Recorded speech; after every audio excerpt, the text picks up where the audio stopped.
ay maging tapat po sana tayo sa pakikipagtalastasan. Ayun, Congressman Rodante Marcoleta. Sa kabatir ng marami kong, bakit ba kayo naglabas ng ganitong pahayag kong? Opo, ba't kayo naglabas ng yung statement sa inyo pong social media account kong?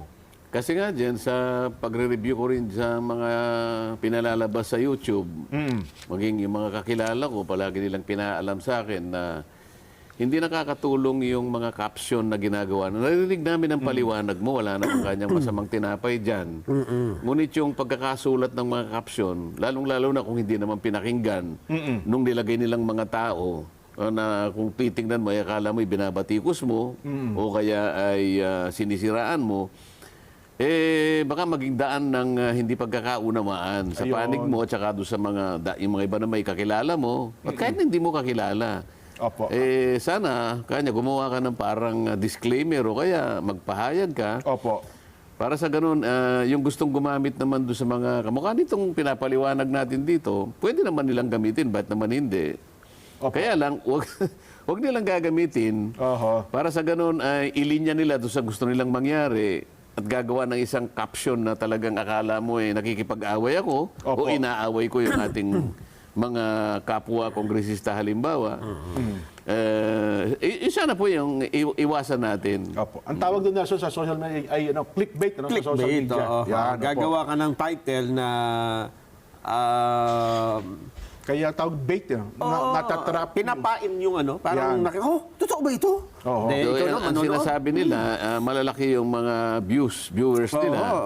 At ang pagkakasabi pa nila, kumikita rin sila dyan. Sabi nila, Ang libo ko, iba nga, milyon pa inaabot. okay lang naman sa akin yun. At kung halimbawa ay talagang nagagamit nila para maghanap buhay sila, pinakikiusap ko, malit na bagay lang. Opo. Gamitin sa paraan na ikaliliwanag lang ng tao at walang madadamay at walang mag-aaway. Hindi ba? Opo. Yun lang naman So, tama lang. Ayun. Sana po, maliwanag yung bagay na yan. Kong, ito na po, yung controversial na People's Initiative. Parang ilang araw? Pangalawang araw na po kayo nung nagbukas sa lower house, Kong, ang buong Kongreso. Ano na hubang na pag-usapan ukol dito sa inisyatiba ng People's Initiative? Hindi naman namin pag-uusapan yan. Sapagat alam mo, People's Initiative yan. Wala naman kami dyan. Opo. Ang mga members ng Kongreso, kung titingnan lamang ang talagang alituntunin o yung patakaran o standard ng People's Initiative, ang mga congressmen, kung tawagin yan ay mga disinterested bystanders. Ibig sabihin, tinitingnan lang na, nag-observe lang kami. Ano kaya yan? Yan kaya ay matutuloy? Yan kaya ay makalilipad? Yan kaya ay matutupad? Opo. Kumbaga, hindi yung kaya disinterested bystanders, kasi nakikita mo, nakakapag-obserba ka.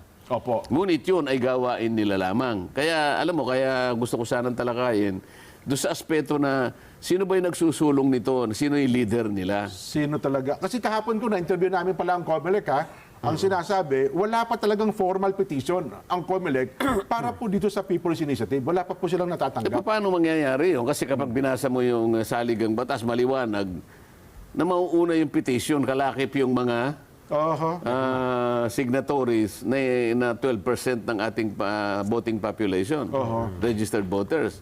Kung walang, ito na naman, mauuna na naman yung kalaysa sa kabayo. Ganun ho ba?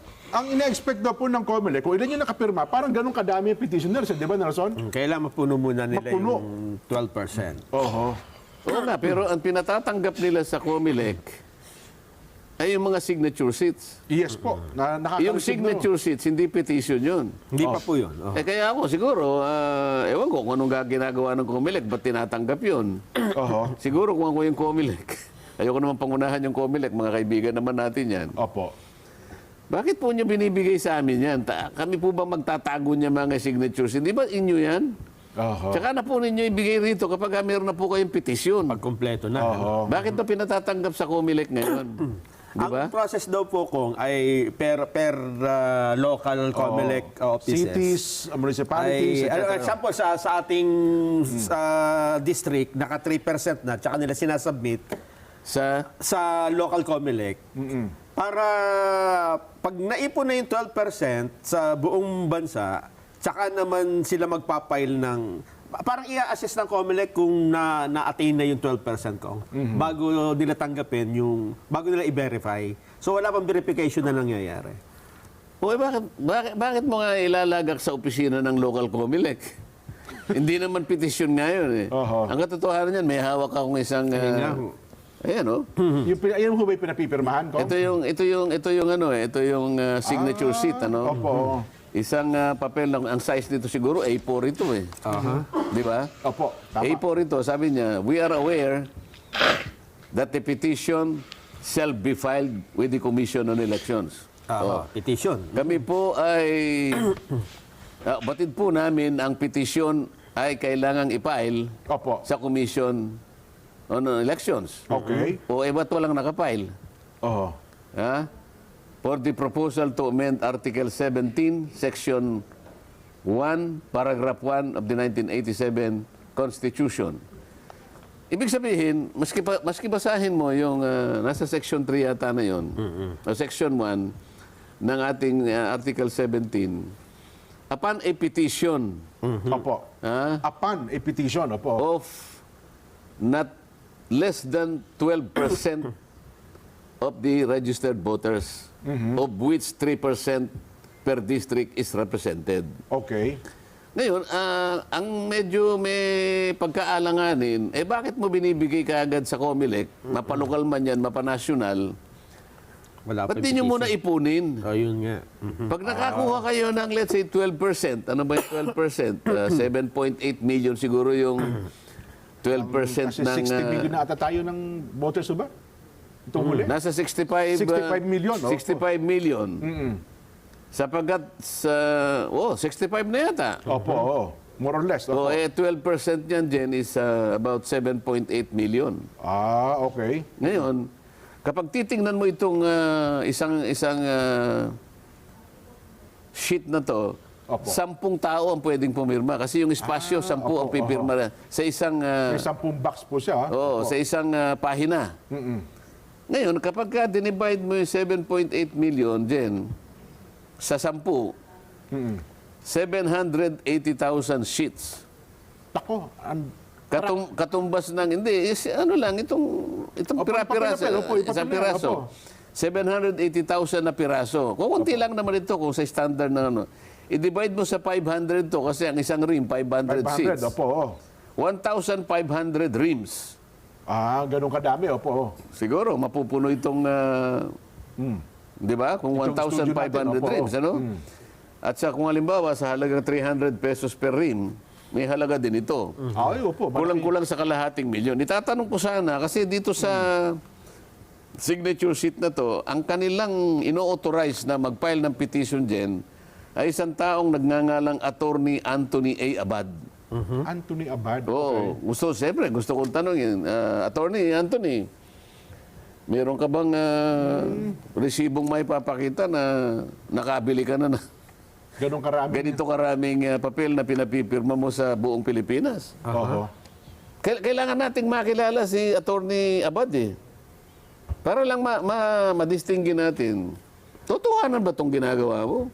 Oo. Ikaw ba talaga'y pumunta sa lahat ng panig ng ating ng ating bansa, sa lahat ng mga legislative districts, para sa ganon ay ipaliwanag mo kung ano itong nasa likod ng initiative na ito? Pumunta kaya, siya ba yung pumunta o may mga kasama siya, may kapwa niya leader, nagkakaisa ng diwa, ng paniniwala, na ito ang paraang makabubuti sa ating bansa? Naipaliwanag niya sa pamagitan lamang niya tsaka yung mga kasama niya.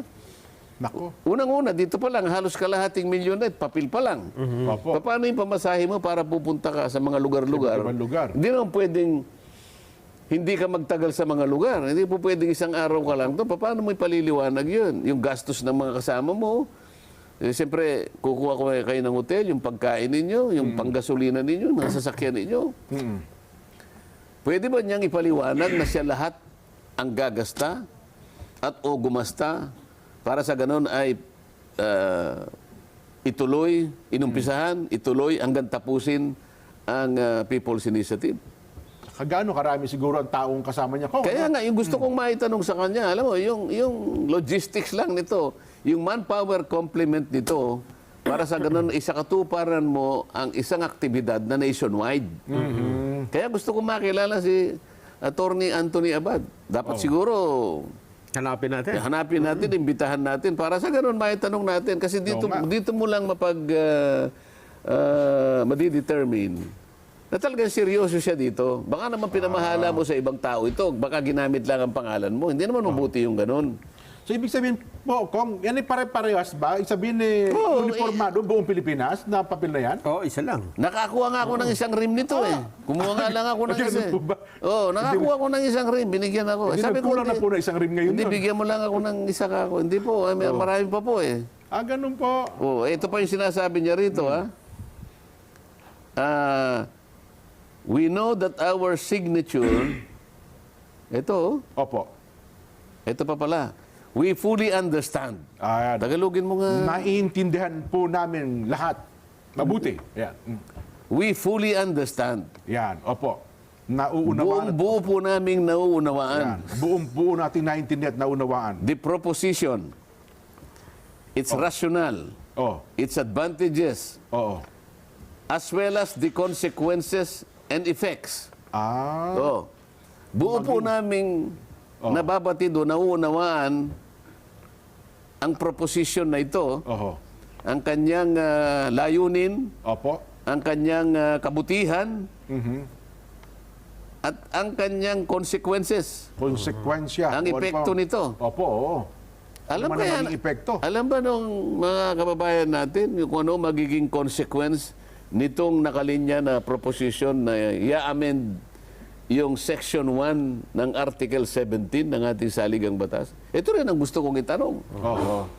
At siguro kung makakausap natin si Atty. Abad, paano mo ipinaliwanag?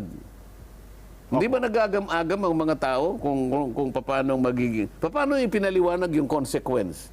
Paano pinaliwanag ang epekto sa buhay natin kapag na-amend natin ang bahaging ito ng saligang batas? Paano mo pinaliwanag? Maging ang kabutihan yan, kung may kabutihan man. Ano po? Ngayon, tinanggap ba? Naniwala ba sa'yo, mga kababayan natin? Kasi parang napakabilis ng pagkakapirma. Baka hindi mo na ipaliwanag na mabuti. Ito yung mga bagay-bagay na very crucial para tingnan mo talaga kung ang initiative ay legitimate o hindi. Ayun, opo. So, Naku, ewan ko lang po, Kong. Kasi sa nakalipas na mga araw, Kong, parang araw-araw yata, parang 50 hanggang... Kasi sa latest kahapon, 800 na raw po eh. Kung sa buong bansa, ang pag-uusapan ay naisumiti 800 cities and municipalities, Kong. Mga 100 plus district na raw po ata buong Pilipinas. kaya nga, naintindihan daw nila yung advantages as well as its consequences and effects.